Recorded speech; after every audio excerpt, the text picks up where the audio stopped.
in any way you have dealt with God, if you have been a follower of Christ, you will know, and even if you have been a Bible scholar, you will know that preference is given to he that has a pure heart.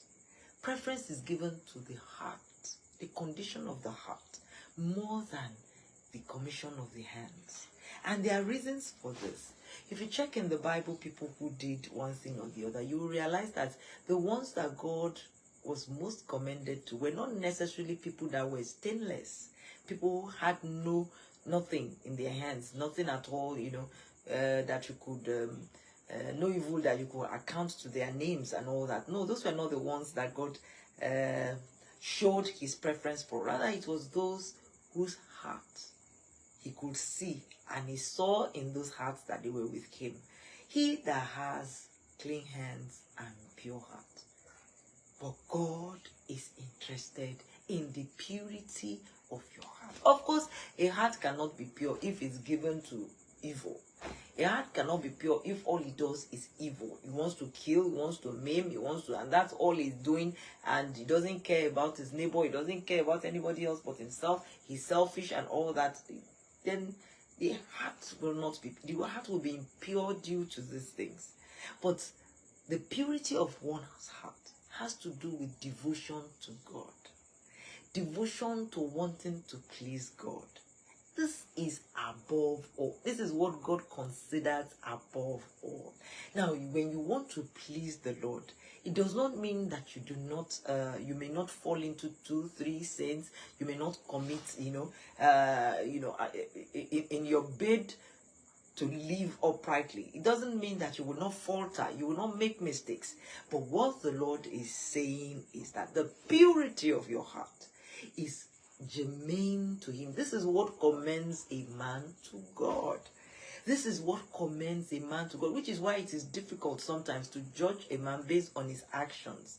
You can, because you cannot. He says we men, we judge according to appearance, but God judges according to the heart, because he can see why a man does what he does. He can see how a man struggles. Many of us, we may fall in sin, or do, something that we know that we shouldn't be doing any longer. But we do not give ourselves to sin. There's a difference between the person that gives himself to sin, as in for sin to take over and take control and, be in charge. Someone who gives himself to pleasure, to whatever it is that he wants, he gives himself. He doesn't care. He doesn't care whose ox is God. And the one that struggles to overcome, but sometimes falters. You see, it's like a child that is learning to walk. We know that walking is how you know that this is a correct human being. Yes, he's walking, So a child of 2 years that is trying to walk, and then when he takes the steps, he falls. Or, a child of 1 year rather, he takes a step, he falls. Then he walks 3 steps, he falls. Or when he has started working at the age of 2, there's the tendency that he falls more than he will fall as an adult or fall as a 10-year-old. That is because he's still learning to walk. And so many of us, we who love God, we are in this position of falling once in a while. Your heart may want to be kind to someone, but you see yourself hating on someone. Sometimes you know that you should be kinder to this person, but your heart is disdaining the person that you know you should be kind to. These things will come and go. You're not flawless the way you envisage, the way you visualize yourself, the way you want to be. That itself is a sign that you are in the process. You are a lover of God. You are a lover of a better living. You want to be totally submissive to God, but you fail once in a while. That is when we're talking about clean hands. Clean hands. Look at the ones that please the Lord the most. Look at those ones that please God the most. Those ones that God commended to us. they were not necessarily people who did not have one flaw or the other. Now, between Jacob and Esau, if you look at both of them, you will see that Jacob had more flaws, so to say, than Esau. He wanted to change even when he left his father's house, he still went to where he went, to his in-laws' house, and he was still, he still had this ways about him. But one thing was certain, he valued God. And whatever it is that God valued, he valued it more than life itself. He valued God more than all the properties of his father put together. He did not care. His father Isaac was a rich man. Jacob did not care about the riches of his father. All he wanted, even to the extent that he didn't mind offending his father, what he wanted was the promise that God handed to his father. He said, this promise that was handed to my father is what I want. That is what commends you to God. When this God you do not see, you have the desire in your heart to please him and do his will above anything else, above the things of this earth. Like, for instance, okay, maybe the sin of fornication, sin of adultery. Let's say you struggle with it. Many people struggle with the sin of fornication, struggle with the sin of adultery. In fact, some struggle and then they see that they are so far away from conquering it, and then they give themselves to it. They are really in it, but there's a struggle. If they could overcome it, they will wish they could. But in this scenario, inside of their hearts, they still know in their heart that this is not what they want. They would rather not have this. It's still your struggle against sin. Do not allow that to come between you and God. Tonight, what I want you to know is that God does not want you to allow any of your failings, any of your errors, any of your imperfections to come between you and him. Say, blessed is the man who does not condemn himself in the things he approves. Blessed is the man who does not condemn himself in the things that he is still doing, in the things that he is not able to conquer yet, in the things that are he still is struggle. Blessed is that man who does not condemn himself. Because if you condemn yourself, if you believe you are condemned for doing what you are doing, that is when you are actually condemned. Because you will not be able to ascend to God. You will not be able to come to God with boldness. You already believe that this thing, makes me unfit. And you see, as a man thinketh in his heart, as a man thinks in his heart, so is he. If you think you are not fit, if you think you are not worthy to come to the Lord, that's how you remain until you realize that this is not what makes you worthy. The reason Jesus died is so that he will make you worthy. The reason Jesus died on the cross is so that he could nail sin itself to the cross.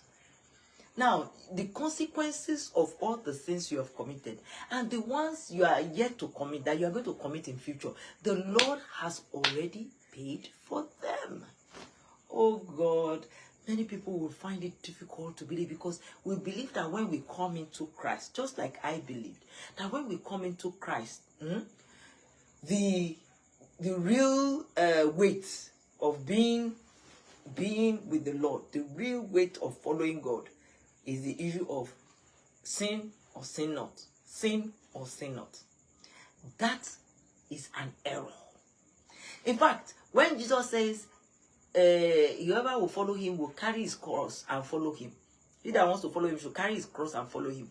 Many of us have taken it that it's just saying, you will follow him. Your cross is that you cannot sin. Your cross is that you cannot fornicate. Your cross is yeah, it may involve those things, because if any of them is holding you bound, of course, these are things you will deal with.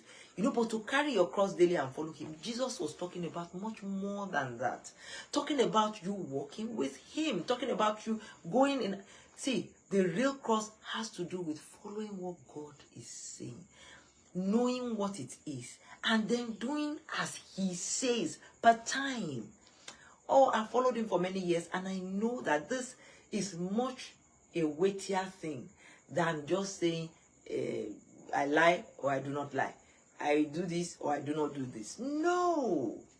No, it is important, it's germane, it is very critical that you understand that you stand before God or you do not stand is not about sin or sinlessness. It is about what Christ has done for you. What Christ has done for you. So right now, if you are a fornicator, as in you fornicate, it is not what is standing between you and God. It is the fact that you believe that it stands between you and God. That is what stands between you and God.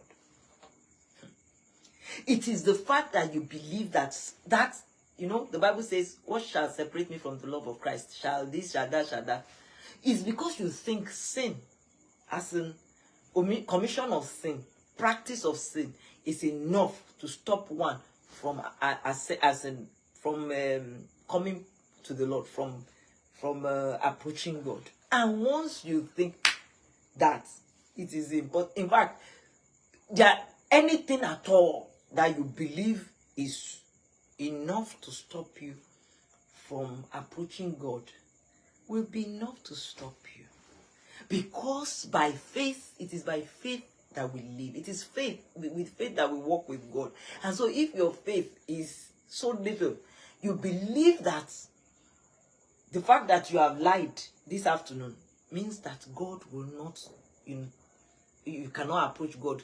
Some people, if they lie like this, which is not, I am not saying lying is good, but that you lie, you have lied. You cannot say, Lord, I'm sorry. No, I shouldn't do this. It was very unnecessary. I shouldn't have done it. And continue the exact way you were with God. And say, Lord, I'm sorry. No, I shouldn't have done that. And go. But some will spend still trying to search their heart. Has God accepted me back? Has God now accepted me back? Am I back with the Lord? Because he lied. Am I? And you spend so long. These are the things that Jesus himself died for. What shall separate you from the love of Christ? All those things are not enough. Sin is not enough. But to have a pure heart, let me say this boldly. When you have a pure heart, your heart is ruled by is governed by the law of love. Love of God and love of man. So much that when you do not commit fornication and adultery, it will be because of the love of God or the love of your spouse. When you are not fornicating, it will be because of the love of God, love of man. It's not about the law any longer. Now, right now, I am bound only by the Constitution of Nigeria. There's no law binding me. There's no law binding you if you're in Nigeria. For instance, in the first instance, the law that we talk about was for Israelites, was never for us. We were the barbarians, so we're the ones that the Bible referred to, that those that were without the law. So where do we see the law? We were never under law. We were never under any law. It was the Israelites that had the law. We were without the law. And then we have come to Christ, even without the law. Christ has nailed that sin that you are carrying and you are allowing to disturb you so much, has nailed it to the cross. Come to the Lord with a pure heart. Come the way you are. I have said this over and over. Do not ever let any commission of sin hinder you from coming to the Lord, because to purify you, to make you better, it's in the presence of the Lord that this happens. Because if you think that you can approach and you are approaching God, because you have prayed several times a day, you have done this, that is pride in itself. Those are not the things that make you qualified to come to God. It is by his mercy, and his mercy covers whether you are 20% a righteous person or 50% a righteous person. That's if it is something you can count, or 100% a righteous person. Never allow sin, never, and I say again, never allow sin to make you withdraw from God. This is one of Satan's greatest weapons. And many people have been battling with this issue of today you rise, today you fall. Today you rise, today you fall. Not knowing that in actual fact, God already knows, understands, knows your struggles. He understands your struggles. He accepts you with your struggles, that you need not bother yourself. Come to him the way you are. Do not hesitate. Do not be afraid. Do not think that even sin has the power to stop you, because sin has been dealt with. The consequence of sin is what Jesus nailed to the cross. Don't allow it, to disturb your fellowship with the Lord, because there's something greater than omission or commission of sin. There is something greater than that the Lord has for you, which is your cross. In walking with God, come, walk with him, walk with him. In fact, discuss with him. Lord, I'm struggling with this. These are the things I'm struggling with. Leave it to him. Put it before him. Tell him about it. Who else has the power to deliver you from that which you struggle with? Then you are now withdrawing from him because you struggle with this. He's the one that has the power to overcome that thing that you are struggling with. And the fact that you are struggling with, as I said, is a sign already that you are conscious of him. You respect the Lord. You love the Lord. You honor him. But you are a person of the flesh. He knows when your heart is pure towards him. He knows. See, one person will do one thing, another person will do same thing, and God sees both of them differently. Why? It's a thing of the heart. Let your heart be pure before God. You can't hide from him anyway. Just present yourself each time the way you are, just as you are, without one plea, without any excuse, without this, without that. Come to him again and again, just as you are. And the Lord will help you and lift you and encourage you and put you right. Whatever he needs to do to make you stand and walk with him, he will do it. Do not allow sin that has been dealt with, that has been the price for which has been paid. Do not let it bring you down. Thank you for watching, and please go ahead to walk up to God tonight. No matter how deep you think the sin is, no matter how much you think the world says, no, this sin is different from this sin. This sin is the worst sin of it. Even if you are a murderer, do not be afraid to walk up to God tonight and talk with him, because the power to overcome that which seems to be overcoming you is in his presence. It is in walking with him, and the Lord will honor that step of faith that you take tonight. Go to him with a pure heart, just as you are. Thank you. See you tomorrow. Bye.